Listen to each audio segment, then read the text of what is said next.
আমি আবার চলে এসেছি আমার ইউটিউব চ্যানেল বাহারি রান্না করে সানডে স্পেশাল রেসিপি নিয়ে। খুব গরম পড়েছে আজ, তাই আজকে আমি একটা হালকা রান্না করব। আজকে আমি করবো মুরগির ঝোল। তার জন্য 750 মুরগির মাংস নিয়েছি, ভালো করে ধুয়ে জল ঝরিয়ে রেখেছি।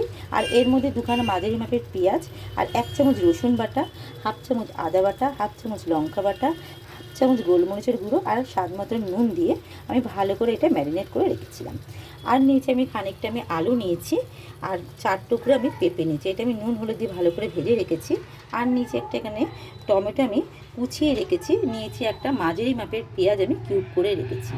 তা কড়াইতে আমার আলু ভাজার তেল ছিল, আর এর মধ্যে আমি আর সামান্য তেল দিয়ে নেব।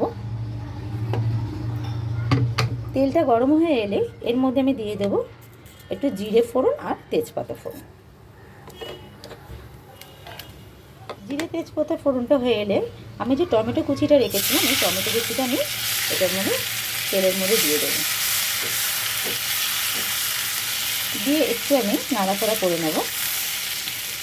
এই তেলের মধ্যে আমি দিয়ে দেবো হাফ চামচ চিনি। চিনিটা দিলে কালারটা ভালো আসে।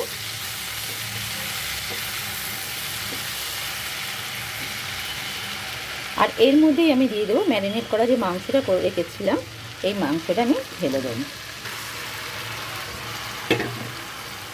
ঢেলে দিয়ে ভালো করে নাড়াচাড়া করে নেব।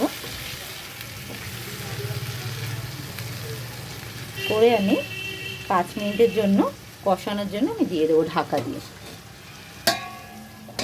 5 মিনিট পরে আমি ঢাকনাটা খুলে একটু দেখে নেব। দেখুন মাংসটা দিয়ে জল বেরিয়েছে।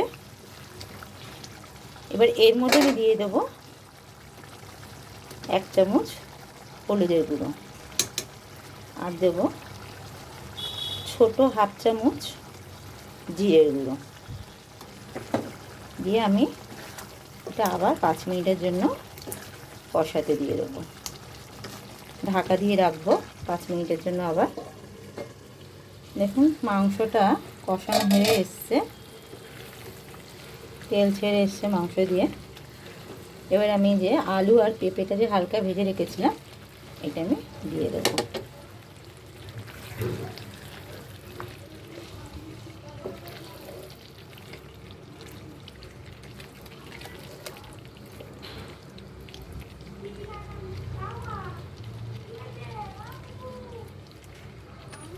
দিয়ে আবার আমি কিছুক্ষণের জন্য এটা ঢাকা দিয়ে রাখবো। আলুটা দিয়ে মাংসটা ভালো করে কষিয়ে নিয়েছি। এবার যে আমি পেঁয়াজটা কিউব করে কেটে রেখেছিলাম, এই পেঁয়াজটা সম্পূর্ণ দিয়ে দেবো। দিয়ে একটুখানি ভালো করে নাড়াচাড়া করে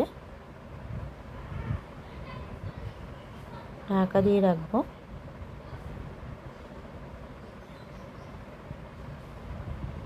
ততক্ষণে আমি এটাতে গরম জল দেবো, এটা আমি রেডি করে নেব। মাংসটা আমার সম্পূর্ণ কষানো হয়ে গেছে। এবার আমি যে গরম জলটা করে রেখেছিলাম, এই গরম জলটা আমি ঢেলে দেবো। আপনারা পরিমাণ বুঝে গরম জলটা দেবেন।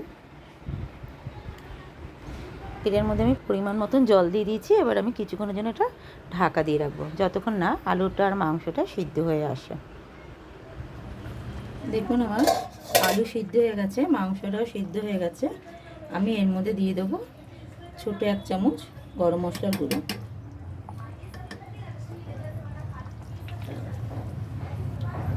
আর দেবো আমি 3-4টে আমি গন্ধরাজ লেবুর পাতা দেবো। গন্ধরাজ লেবুর পাতাটা দিলে পরে এটার স্মেলটা খুব ভালো আসে। আপনারা নামানোর আগে নুন মিষ্টিটা একটু দেখে নেবেন। রেডি হয়ে গেছে আমার মুরগির ঝোল। আমি এটা এবার পরিবেশনের জন্য রেডি হয়ে গেছে আমার মুরগির ঝোল। এটা আপনারা বাড়িতে এইভাবে বানিয়ে দেখবেন, ভালো লাগবে। কেমন হয়েছে আমাকে কমেন্ট বক্সে জানাবেন।